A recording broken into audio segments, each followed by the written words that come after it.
Hola, ¿qué tal? Bienvenidas y bienvenidos. Soy Iván Carrillo.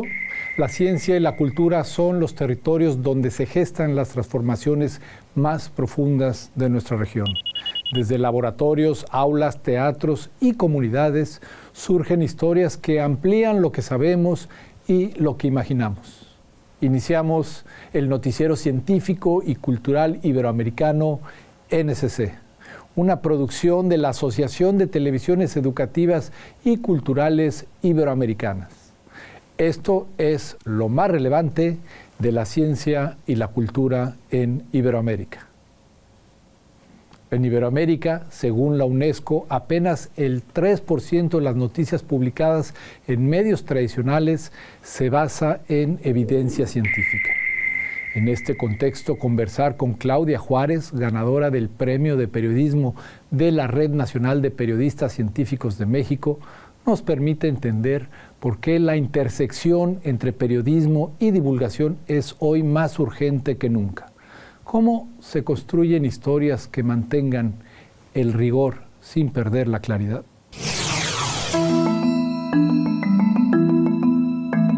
Recibí el Premio Nacional de Periodismo Científico 2024 que otorga la Red Mexicana de Periodistas de Ciencia por el reportaje titulado Dientes que Matan.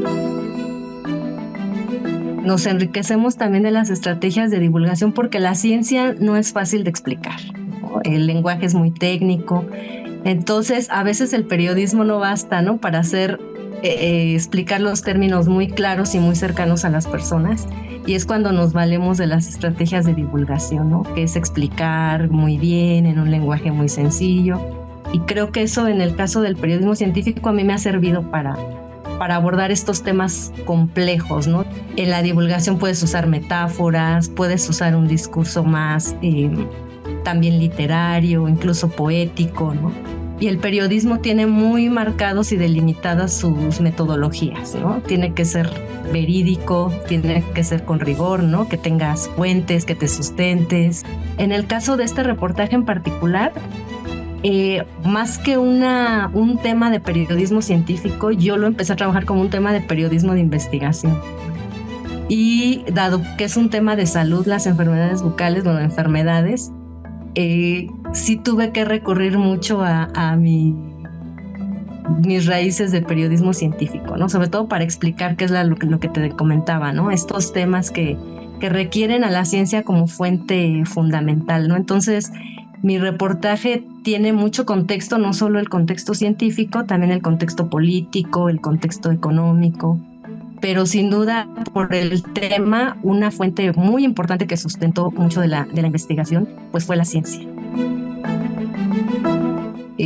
Tenemos como el reto de luchar contra las pseudociencias que son muy atractivas, ¿no? Y entonces la ciencia tiene que buscar como formas de darse a conocer al público, ¿no? Y creo que ese trabajo lo han hecho muy bien las universidades, ¿no? Desde las universidades se ha hecho, pero también ya cada vez más en los medios de comunicación, ¿no? El hecho de aprovechar las plataformas para dar a conocer la historia y llevar a esos públicos que están inmersos en esos medios, pues a profundizar en los temas, ¿no? Yo creo que eso es lo que a mí me ha interesado para aprovechar estas plataformas, ¿no? Que pueden ser una vía para acercar a estos públicos que quizá les gusta más lo rápido, lo efímero, las actualidades, pero que cuando se quiere profundizar en un tema, pues te vas a estos trabajos largos, ¿no? De largo aliento que no se han dejado de hacer y que al contrario, ¿no? Pues están tratando de impulsar y de utilizar pues los medios digitales para fortalecerlo.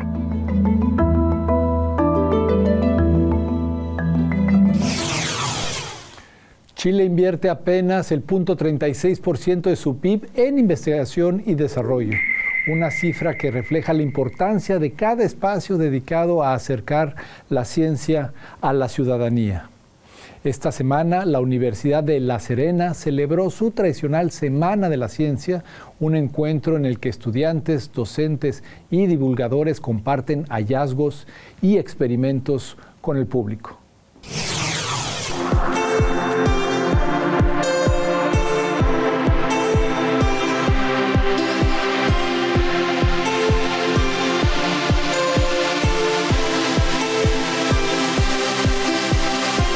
Universidad de Serena ha sido muy importante este evento, en este Día de la Ciencia y la Tecnología, donde hemos presentado distintos stands mostrando todo lo que es nuestra investigación y nuestro desarrollo y puesto a la comunidad. La universidad se ha abierto a toda la comunidad para que vean todo lo que se está haciendo en astronomía, en biología, en las distintas áreas de nuestro quehacer.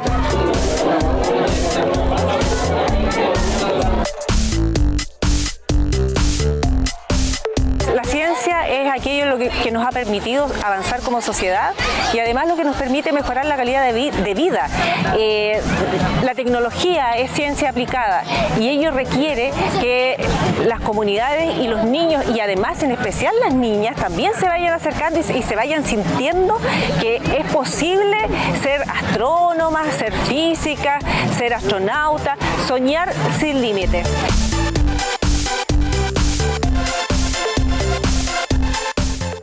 Hemos visto familias, niños, jóvenes, todos han venido aquí a participar de las distintas muestras del área de biología, el área de diseño, lo que es la astronomía, lo que es la ingeniería, por lo tanto estamos contentos. También estuvo el área de la salud, así que seguimos invitando a toda la comunidad a participar, a ser parte de este evento que es algo tradicional de nuestra institución.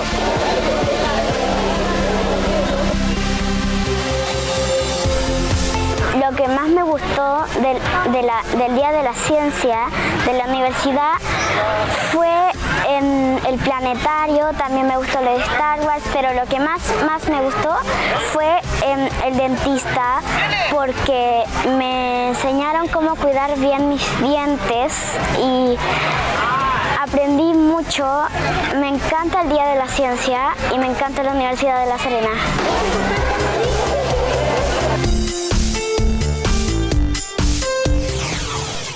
La Universidad de Valencia fue sede de una conversación clave sobre el futuro de Erasmus+.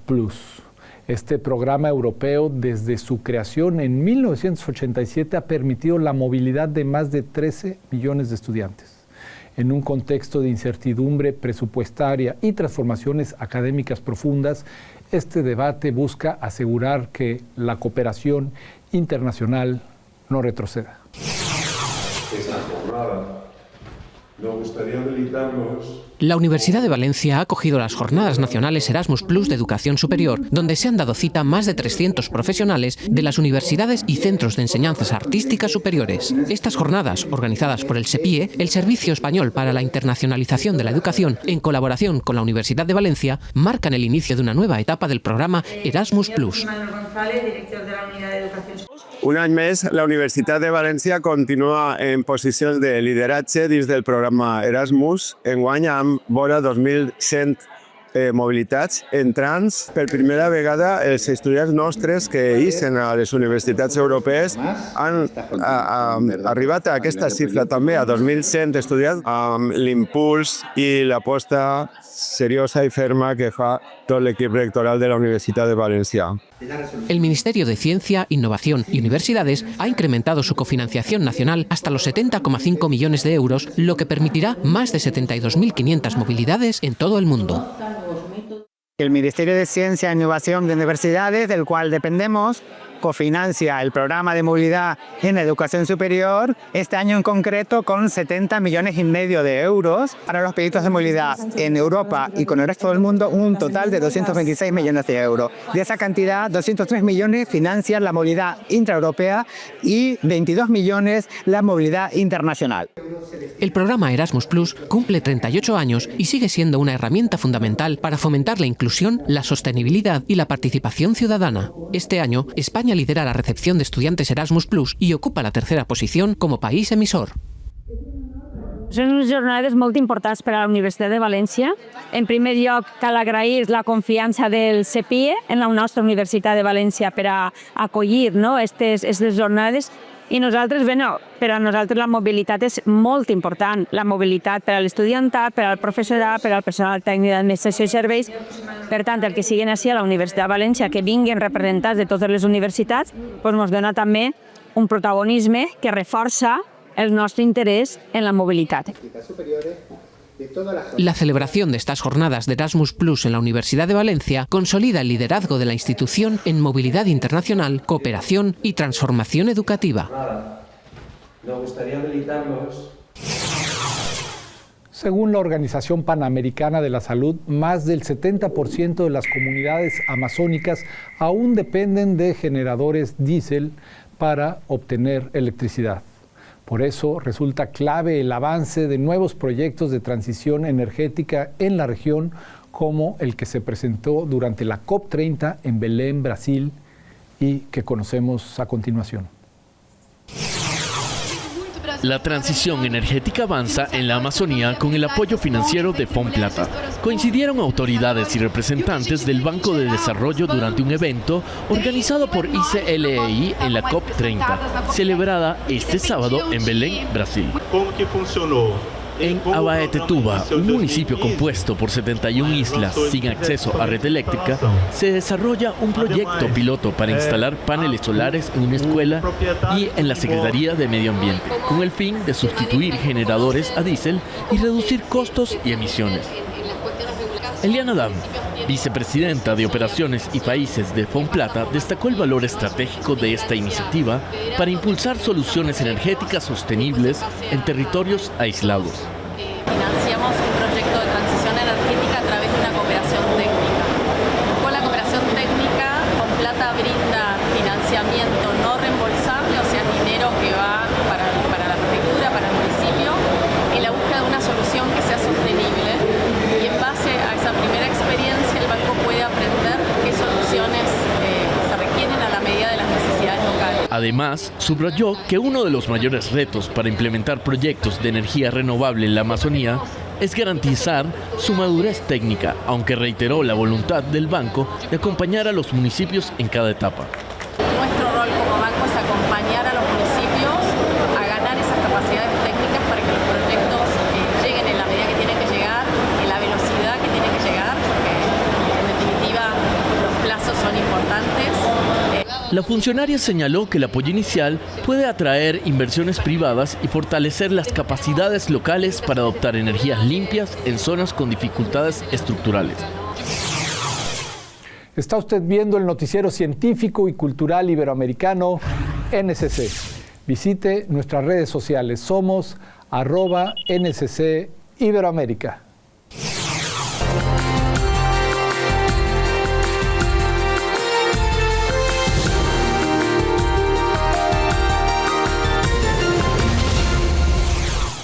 Colombia duplicó su acceso a plataformas educativas digitales entre 2020 y 2023, según cifras del Ministerio de Educación, lo que impulsó un cambio acelerado en la manera de aprender. Hoy, nuevos programas de conectividad rural, laboratorios de innovación y formación docente están redefiniendo el mapa educativo del país. ¿Cuáles son las claves de esta implementación tecnológica? Hola a todas, a todos, bienvenidos a esta nueva cápsula de educación digital. Soy Alex Vallensi Fuentes, investigador, profesor, Scrum Master. ¿Sabían que ya tenemos una herramienta que nos permite entender mejor esta ruta y cómo estamos avanzando en la educación digital en Colombia? Esto se llama Índice Sintético de Educación Digital o ISET. En este video vamos a descubrir juntos, vamos a hablar un poco de cómo funciona y por qué es importante.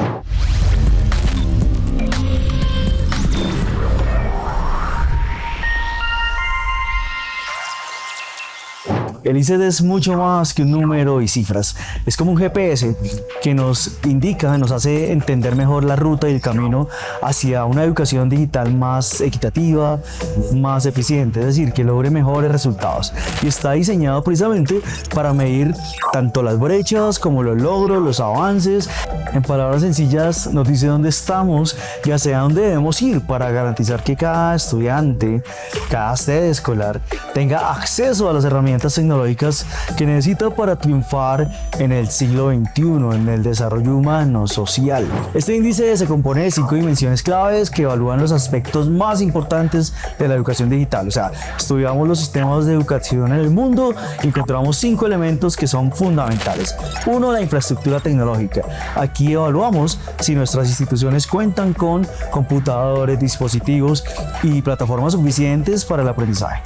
2, conectividad. La conectividad es muy importante porque sin internet pues el potencial digital se queda pues a mitad de camino. 3, la apropiación tecnológica, es decir, cómo usamos la tecnología en nuestras aulas, en nuestros colegios para la enseñanza, el aprendizaje, etc. El 4 elemento es la formación docente, porque ustedes los docentes son los líderes y motores del cambio. Y finalmente el impacto en el aprendizaje.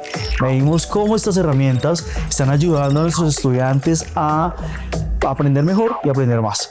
¿Por qué es importante entonces este índice?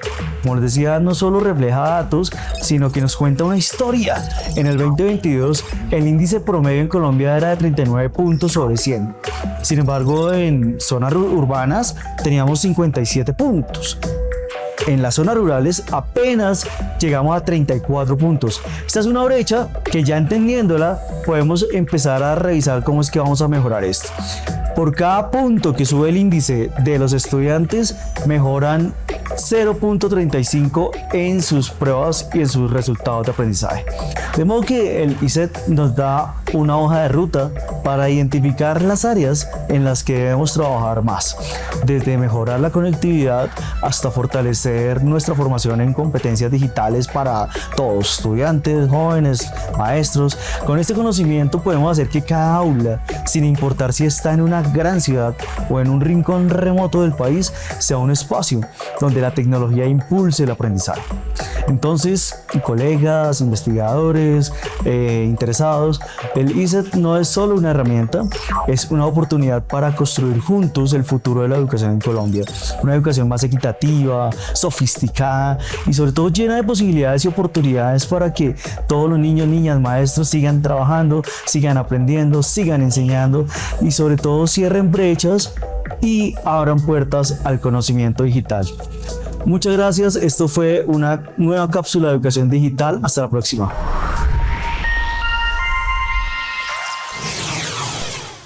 En América Latina, 1 de cada 3 mujeres ha sufrido algún tipo de violencia digital, desde el acoso hasta la difusión no consentida de imágenes. Frente a esta realidad, el colectivo mexicano Luchadoras se ha convertido en un referente regional al desarrollar herramientas, talleres y protocolos para la autoprotección en línea.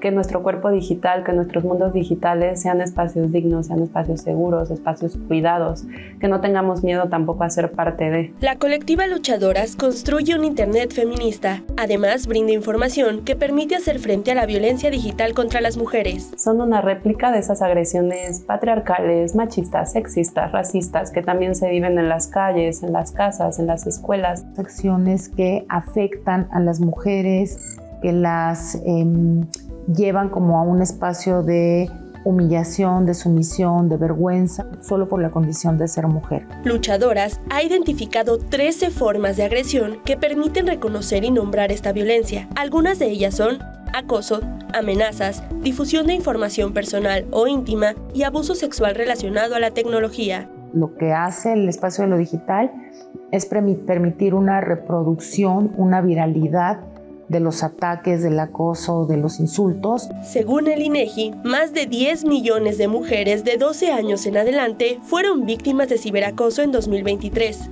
Las agresiones más frecuentes incluyen rastreo de cuentas o sitios web, llamadas ofensivas, publicación o venta de imágenes o videos de contenido sexual y amenazas sobre publicar información personal, audios o videos para extorsionar. Pasan cosas en el cuerpo, les da náuseas, les duele la cabeza, tienen ataques de ansiedad, entran en depresión, se tienen que cambiar de casa, piden cambio de turno escolar y en casos mucho más extremos atentan contra su vida. Las agresiones digitales tienen efectos. Una de las cosas que nos reportan mucho las mujeres es que nadie les cree. Después, cuando alguien las escucha, desestima la violencia digital porque es que no es real, es que no te pegó, es que no te agredió, es que no te tocó. La violencia digital es real. Para ejercer plenamente sus derechos digitales, es crucial que las mujeres se reapropien de estos espacios. Y hay muchos caminos, y uno de ellos es aprender a prevenir la violencia digital y saber qué podemos hacer cuando la vivimos y qué podemos hacer sin abandonar los espacios digitales. Los cuidados digitales son como mucho desde la autonomía de cada quien.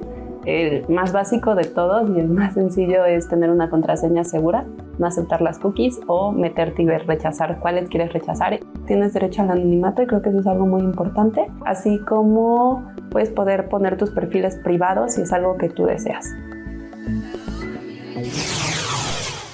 Desde su creación en 1975, el Sistema Nacional de Orquestas y Coros Juveniles de Venezuela ha formado a más de 1 millón de niños y jóvenes. Por ello, es uno de los proyectos musicales y sociales más influyentes del mundo. Hoy, una de sus orquestas se presenta en Roma, recordando el poder de este modelo para transformar vidas y abrir oportunidades. Un palcoscenico di speranza e armonia per il grande concerto Santi Musica per Tutti, organizzato dall'Ambasciata del Venezuela per celebrare la canonizzazione dei primi santi del paese latinoamericano. José Gregorio Hernández, Carmen Randiles sulla terrazza del Pincio a Roma, la magia di un'orchestra speciale, 200 bambini, bambine tra gli 8 e i 14 anni, sono i giovani musicisti di El Sistema, il celebre progetto educativo, artistico e sociale fondato nel 1975 dal visionario Maestro Bravo, che offre gratuitamente a milioni di bambini e adolescenti la possibilità di imparare a suonare e crescere insieme, trasformando i quartieri più poveri in centri di cultura e speranza.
La Universidad de Yale ha incorporado en los últimos años el análisis de fenómenos culturales contemporáneos para comprender cómo se transforman las identidades y los comportamientos sociales. Ahora, uno de sus cursos se centra en la figura de Bad Bunny, un artista cuya influencia global supera lo musical y alcanza temas de género, representación y comunidad. Benito Antonio Martínez Ocasio, Bad Bunny está en todas partes. Ahora también en una de las universidades más prestigiosas del mundo, Yale. Yale, estamos estudiando nada más los griegos y estatuas y pirámides y no es así. Parte del trabajo de una universidad es entender el momento actual. La clase analiza a través de las canciones de su más reciente disco, Debí tirar más fotos, cómo el artista hila conversaciones sobre la cultura y la historia de su natal Puerto Rico en un contexto de inmigración enmarcado en la relación compleja con Estados Unidos, que ha resonado hasta en públicos que no hablan español. No se puede entender el pasado, el presente y el futuro de este país sin entender la comunidad latina y el español. Al igual que Bad Bunny, la clase ha sido muy popular. De más de 120 aplicaciones, solo unos 20 lograron entrar al curso, que terminará en las próximas semanas y donde han coincidido alumnos que conocen al artista y otros que dependen de traducciones para entender las letras. Cuando escuché que iba a haber un curso de Bad Bunny, dije, es la perfecta, esa perfecta clase. En términos del hype, está tremendo el curso. La verdad que el profesor Laguna ha hecho tremendo trabajo. Y esto lo hice como la clase más interesante del año. Todo el mundo estaba hablando de esta clase. Y si en algo coinciden es en el valor de estudiar la historia en tiempo real. Muchas gracias por acompañarnos en el noticiero científico y cultural iberoamericano NSC.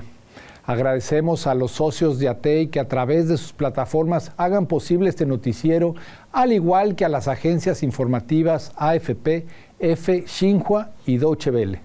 Mi nombre es Iván Carrillo. Los invito a visitar nuestra página noticiasnsc.com y a seguirnos en nuestras redes sociales. Somos @NSC Iberoamérica. La próxima emisión, más información científica y cultural.